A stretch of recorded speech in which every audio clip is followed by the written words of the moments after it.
Rajahmundry rural నియోజకవర్గంలో ప్రతి గ్రామాన్ని కాలుష్య రహితంగా తీర్చిదిద్దేందుకు మెరుగైన శానిటేషన్కు ప్రత్యేక డ్రైవ్ను ప్రారంభిస్తున్నామని జిల్లా ఇన్ఛార్జ్ బీసీ సంక్షేమ సమాచార పౌర సంబంధాలు సినిమాటోగ్రఫీ శాఖ మంత్రి రాజమండ్రి రూరల్ కోఆర్డినేటర్ చెల్లుబోయిన శ్రీనివాస్ వేణుగోపాలకృష్ణ పేర్కొన్నారు.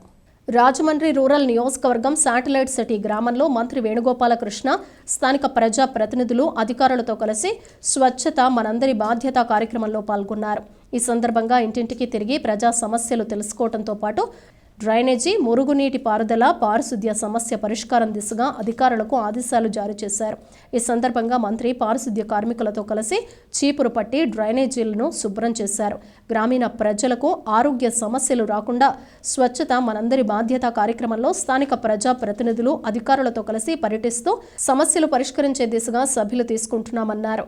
గ్రామాలు స్వచ్ఛతతో మెరుగైన పారిశుద్ధ్యం ఉండే విధంగా ప్రతి ఒక్కరూ కృషి చేయాలన్నారు. జగనన్న సంకల్పానికి మేము సైతం అనే విధంగా రాష్ట్రానికి ఆదర్శంగా రూరల్ నియోజకవర్గంలోని గ్రామీణ, పట్టణ ప్రాంతాల్లో అందరి భాగస్వామ్యంతో స్వచ్ఛత కార్యక్రమాలు నిర్వహిస్తున్నామన్నారు. గడిచిన 5 ఏళ్లలో స్థానిక సంస్థల ఎన్నికలు జరిగినందున నిధులు లేమితో స్వచ్ఛత లోపం కనబడుతోందన్నారు.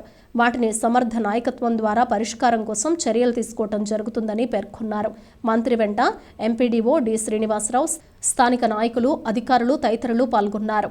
ఆ పిల్లలకి ఫీజు రియంబర్స్మెంట్ అనేటువంటి ఒక కార్యక్రమాన్ని ఇచ్చాడు ఎవరు? రాజశేఖర రెడ్డి గారు. అది ఆశయం. ఎందుకు ఇచ్చాడో తెలుసమ్మా? డబ్బున్న వాళ్ళ పిల్లలు పట్టణాలకు వెళ్ళి చదువుకుంటున్నారు, ఆస్తి ఉన్న వాళ్ళ పిల్లలు పట్టణాలకు వెళ్ళి చదువుతున్నారు, చదువు వల్ల వచ్చే లాభాలు వాళ్ళు పొందుతున్నారు. కానీ ఆ చదువు వల్ల చదువు అందక నష్టపోతున్నటువంటి వర్గాలు ఏమున్నాయి? బీసీ వర్గాలు, ఎస్సీ వర్గాలు, ఎస్టీ వర్గాలు. వాళ్ళ కోసం కదా మనం ఫీజు రియంబర్స్మెంట్ పెట్టాడు మా నాన్నగారని. ఇవాళ బడిలో చదివే చిన్న పిల్లవాడు, బడిలో చదవడం కాదు, తల్లి ఒడిలో ఉన్న పిల్లవాడికి కూడా సంపూర్ణ ఆహార పోషణ అనే ఒక కార్యక్రమం జరుగుతుంది కదా. వారానికి 7 గుడ్లు ఇచ్చి ఏమా జరుగుతుందా? మాల్ న్యూట్రిషియస్ అంటే మెదడు ఎదగదేమో అనే భయంతో చేస్తున్నప్పుడు జగన్ గారిని చూసి నేను అందుకే ఆయన బాగా ఆరాధిస్తాను. రెడ్డి గారు వచ్చారు కాబట్టి 700 సేవలు ఎంఆర్ఓ ఆఫీస్కి వెళ్ళక్కర్లేకుండా వస్తున్నాయి. జగన్మోహన్ రెడ్డి గారు వచ్చారు కాబట్టి ఓ ముసలవ్వ లైన్లో నుంచోకుండా పొద్దున్నే 6 గంటలకు పెన్షన్ తీసుకోగలుగుతుంది. నువ్వు మాసిపోయే మహిళ 14,600 కోట్ల అప్పు ఇవాళ 30,000 కోట్లు అయింది. 4 దఫాల్లో ఆసరా రూపంలో నీకు తీర్చాడు జగన్మోహన్ రెడ్డి. ఇది నిజం కదా. దానికి నువ్వు సాక్ష్యం.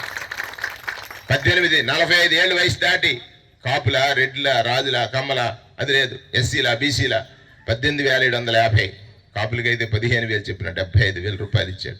మేమందరం వెళ్ళి అడిగాం. జగన్ గారు, చంద్రబాబు నాయుడు గారు రైతులకు రుణమాఫీ అంటున్నాడు, మహిళలకేమో 14,000 పైచీలకు రుణమాఫీ అంటున్నాడు, మనం కూడా చెప్తాం అంటే ఆయన అన్నాడు, అన్న అబద్ధం ఆడితే వచ్చే అధికారం అక్కర్లేదండి, అసత్యం ఆడితే వచ్చే అధికారం అక్కర్లేదని చెప్పాడు.